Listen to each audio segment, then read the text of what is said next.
The end of the planet Earth drama between Satan and the divine. It is fast approaching the turning point, the pivotal time of change, December the 21st, 2020. December the 21st is the winter equinox. For the Northern Hemisphere, it is the darkest night of the year.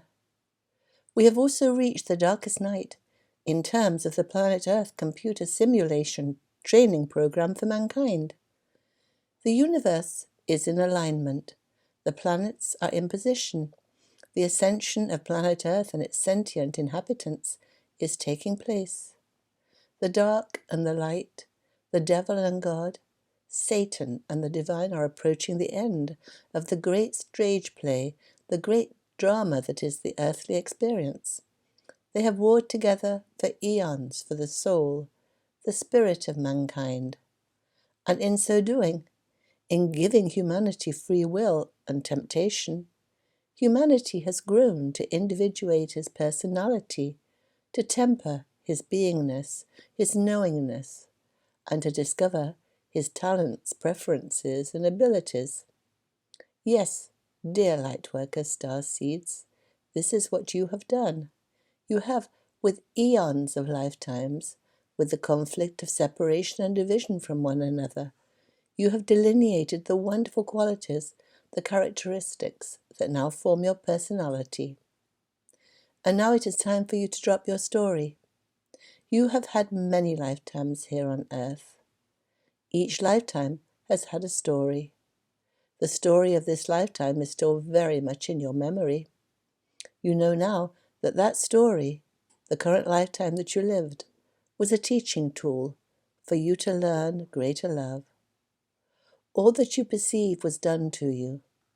All the trauma that you felt, all the pain, all the anxiety and fear is behind you now.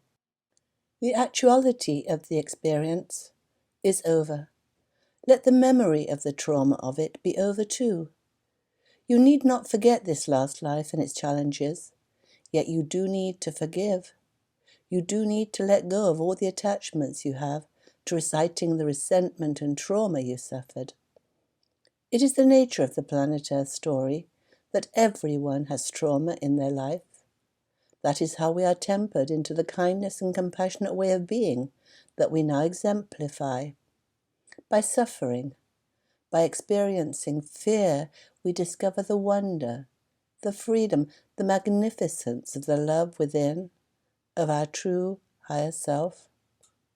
Yet in the midst of the earthly journey, each individual is immersed in their trauma and feels that their trauma, the difficulties and fear that they have experienced, are the worst. Yes, others felt pain too, but oh, we want to say to our friends, yes, you had trauma, but you have no idea how bad my trauma was. We each think that our challenges, our difficulties, our pain was the worst. No one has any idea how bad it was for us, how awful, how painful. That is the nature of human psychology in its third-dimensional, fear-based vibration. Now, however, you have awoken. You know you are a divine, holy being. You know that this experience was a blip in your eternal, immortal reality. You know that love and bliss and joy are your inheritance. And you know that you are moving, have already moved, out of the third-dimensional entrainment. You are ascending, dear ones, and that is magnificent. You are being lifted up by the incoming radiant energies that are being shone on the earth from the central sun. In this new up spiral frequency, you are in joy. You are in peace. You are comfort and joy, compassion and kindness. You have opened your heart to love. You have removed the blocks, the negative thoughts, the indoctrinated thinking system. You cannot take your story with you.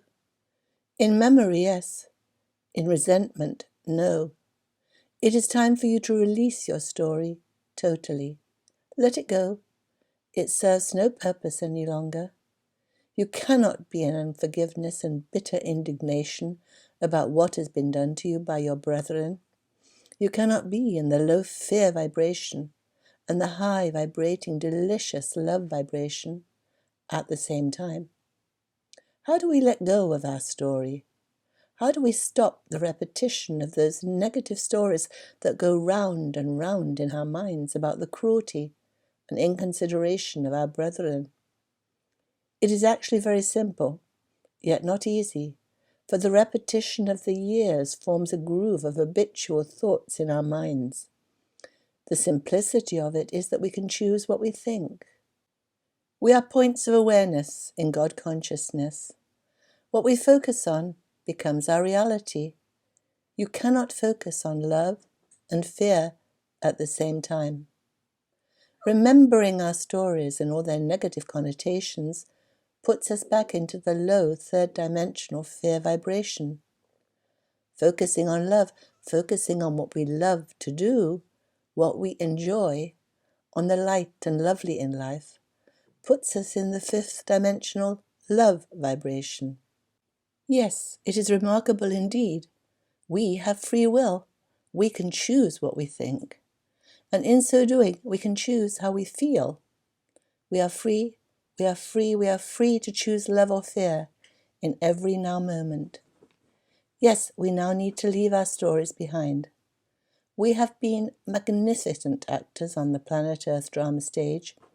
We have experienced what we need to and advanced ourselves in frequency, in the joy vibration by the earthly curriculum. So the darkest night of the year is fast approaching. It is also the darkest time for our dark brethren, for those who have chosen to be our controllers, the deep state, the shadow government. These are the evil beings that have given us our entrainment stories. These are our brethren who have been in charge of the planet Earth journey, who have set forth the limitations, the rules and regulations, the twisted morality under which we have long suffered. They have succeeded in their cruel and nefarious task above all expectation, to the point where dark has become light and light has become dark, or so it has been presented to humanity. Those who are in power, those who are service to self, have been broadcast to be goodly and godly. Those who were in word and deed goodly and godly, those who were service to others, were made out to be dark and devious. There was no justice, for justice wore a blindfold. Courts were corrupt and supported the criminals. The good, the kind, often went to prison. For the vast majority there was no abundance. The few, the 1%, had diverted the wealth of the world to their own advancement and to the control and ongoing corrupt bribery of mankind, to tempt mankind. Poverty and homelessness were the order of the day. The medical system did not heal, but often harmed with its invasive chemotherapy and unnecessary operations and drug-oriented culture. Alcohol and drugs, although the words of the powers that be claimed that they were harmful, were made freely available. It was a dichotomy, a division, an upside-down contrast. Cognitive dissonance set in, for words and deeds were not in alignment. Mankind was in great tribulation and fear. But this was the great gift. For our dear ones, this dissonance, this turmoil and discomfort of the mind woke you up. You began to question. You began to see the conflict, the contrast, the dishonesty in the spoken word. The old must be taken down before the new can enter. Just as you cannot be in both the love and fear vibration at the same time, so planet Earth and the human world cannot be in the third-dimensional fear vibration and the fifth-dimensional love vibration at the same time. So the old, worn and weary matrix, the old fear-based computer program that allowed the dark ones to control and manipulate mankind, is being taken down. Only with its removal can the new, the loving, the light enter. And you, our dear ones, are creating that wonderful new world that will replace the old. You, with your beautiful, loving thoughts, your visioning, your imaginings are creating that new world. What you think is out picturing as the magnificent new world for which December the 21st is a pivotal point. Be of good cheer. All is well. Drop your story. Focus on enjoying the now, for that is what your wonderful future will consist of. It consists of you enjoying every magnificent now moment, reveling in communion and camaraderie, and doing what you enjoy. That was Aita, channeling her higher self. We are blessed beings, indeed.